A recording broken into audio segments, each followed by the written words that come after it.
A four-time NFL MVP just signed for $13.65 million. To put that in perspective, backup quarterbacks are making more. Aaron Rodgers, one of the most talented quarterbacks in NFL history, just accepted what analysts are calling a major bargain for the Pittsburgh Steelers. But this isn't a story about smart team management or salary cap strategy.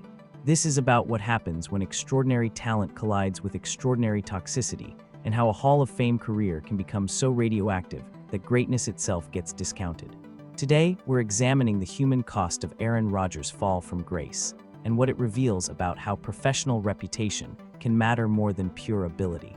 What we're witnessing with Aaron Rodgers is a case study in how behavioral choices compound over time to destroy market value. This isn't about one bad season or aging skills. Justin Fields, who's 7 years younger and had a worse 2024, got $20 million from the Jets. Rodgers is taking a 30% discount from a lesser quarterback because teams are factoring in the chaos tax. When your reputation for being difficult outweighs your on-field production, you've fundamentally altered your value proposition in the marketplace. I've been in rooms where Aaron Rodgers was discussed, and the conversation always shifts from can he play to can we handle him? That's the kiss of death for any player, no matter how talented. Teams are now pricing in the cost of media distractions, locker room management, and potential coaching conflicts. The Steelers got him cheap because everyone else decided the headache wasn't worth the talent. That's a devastating indictment of how far his stock has fallen. From a leadership perspective, Rodgers represents the ultimate cautionary tale about how personal brand destruction works. He's accumulated what I call reputational debt: years of difficult behavior, family estrangement, conspiracy theory promotion, and public coaching conflicts that have compounded into a massive professional liability. The discount isn't just financial. It's a reflection of how organizations now view him as a risk that requires hazard pay to manage. Dr. Williams, let's start with the numbers. How unprecedented is it for a player of Rodgers' caliber to accept this kind of discount? It's virtually unprecedented in modern NFL history. We're talking about a four-time MVP, a Super Bowl champion, someone who until recently was considered elite talent, taking less money than journeyman quarterbacks. Tom Brady took team-friendly deals, but that was strategic. He had leverage in championships. Rodgers is taking a discount because he has no leverage. Teams know he's desperate to stay relevant, and they're exploiting that desperation. The psychological impact of accepting below-market value after a Hall of Fame career is devastating to the ego. What's particularly striking is how this unfolded. Rodgers said publicly he'd play for $10 million, which was essentially a negotiation against himself. No agent wants their client setting their own floor that low. But Rodgers had painted himself into a corner. Teams knew he was limited in options, and he'd made himself too toxic for a bidding war. The Steelers didn't have to compete, they just had to wait him out. That's not how elite players are supposed to get treated. The family estrangement aspect is particularly telling. When multiple sources confirm that an individual doesn't maintain relationships with immediate family members, that raises massive red flags for organizations. It suggests fundamental issues with interpersonal dynamics, conflict resolution, and emotional intelligence. Teams hire athletes, but they also hire human beings who need to function in group settings. Rodgers' family situation has become a liability assessment for front offices. Maria, you mentioned the chaos tax. How do teams actually calculate the cost of difficult personalities? It's not a formal calculation, but it's absolutely real. We factor in media management costs, additional HR resources, potential coaching turnover, locker room disruption, and what I call opportunity cost, the young players who might not develop properly because of the distraction. With Rodgers, you're also pricing in his tendency to undermine coaching, his public platform usage, and his history of forcing personnel decisions. A team essentially budgets for chaos when they sign him. The Jets' experience was particularly damaging because it validated every concern teams had about Rodgers. He got coaches fired, demanded personnel changes, used a national platform to promote conspiracy theories, and then blamed everyone else when the season failed. The Jets were essentially paying premium prices to be held hostage by their own quarterback. No team wants to repeat that experience, regardless of how well he can throw a football. What's fascinating is how Rodgers seems genuinely confused by the blowback to his behavior. This suggests a significant disconnect between self-perception and reality, a hallmark of narcissistic tendencies. He appears to believe that his talent should insulate him from consequences for his actions, but the market has definitively proven otherwise. The discount he's accepting is essentially the market correcting for his overestimation of his own value proposition.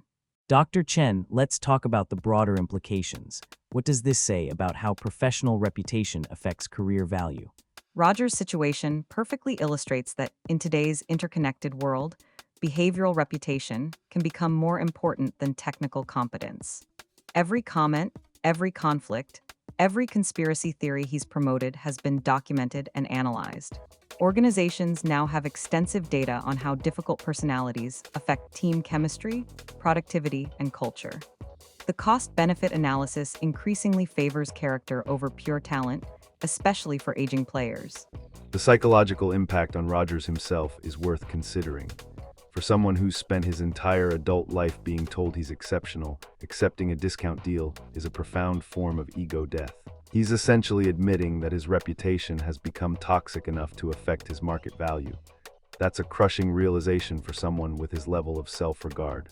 The fact that he's still fighting to stay relevant at 41 suggests he's struggling to accept this new reality. What's particularly sad is how avoidable this was. Rodgers had everything: talent, success, platform, influence. But he consistently chose conflict over collaboration, ego over team, and conspiracy over credibility. Each choice seemed minor in isolation, but they compounded into a reputation that's now costing him millions of dollars and professional respect. The Steelers are getting a bargain, but Rodgers is paying the real price. Maria, what's the difference between how Rodgers is being treated versus how other aging legends have been handled? The contrast is stark. When Tom Brady was contemplating retirement and return, teams were lining up with competitive offers.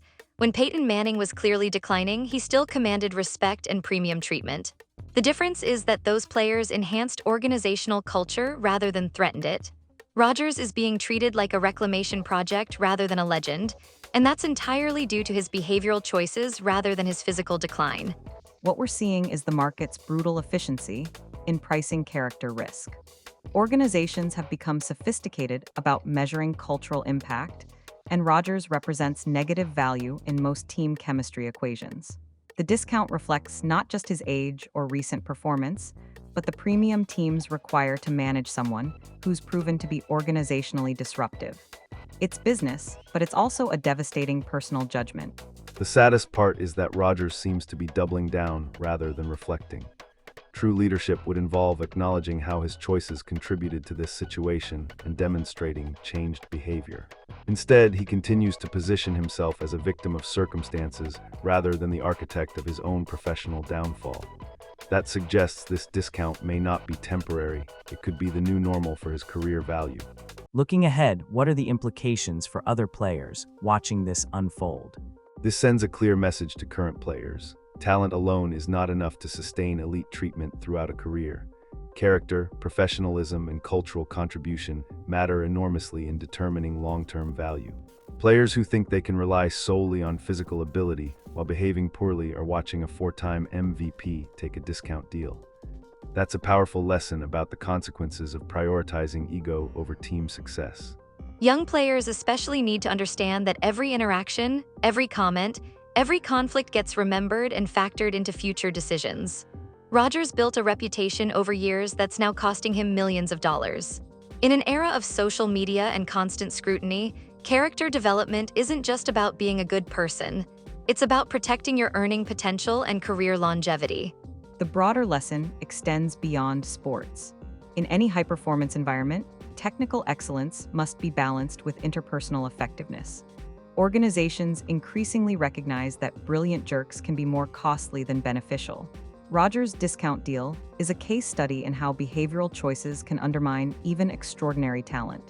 Professional reputation is an asset that requires constant maintenance and can be destroyed quickly. Dr. Williams, Maria, Dr. Chen, thank you for helping us understand how a Hall of Fame career can become a cautionary tale. You've shown us that Aaron Rodgers' discount deal isn't just about football economics. It's about the human cost of choosing ego over character, conflict over collaboration, and individual recognition over team success. What we've witnessed is the market's brutal but fair assessment that talent without character is a liability, not an asset. The human cost of Aaron Rodgers' discount extends far beyond the $7 million difference between his deal and Justin Fields' contract. It's the cost of damaged relationships, diminished respect, and a legacy that's been overshadowed by behavioral choices. For years, Rodgers prioritized being right over being effective, being heard over being respected. Today, he's experiencing the inevitable consequence. A marketplace that values character as much as talent and has priced him accordingly. This isn't just about one quarterback's fall from grace, it's about how professional reputation works in the modern world. Excellence without emotional intelligence. Talent without teamwork. Brilliance without character. These combinations increasingly lead to discount treatment. Regardless of past achievements, the NFL didn't discard Aaron Rodgers. He discarded himself through choices that valued ego over team, controversy over contribution. The discount he's accepting isn't charity from the Steelers. It's the market's honest assessment of what he's worth when you factor in everything he brings to an organization. Sometimes the most expensive thing you can buy is a bargain player.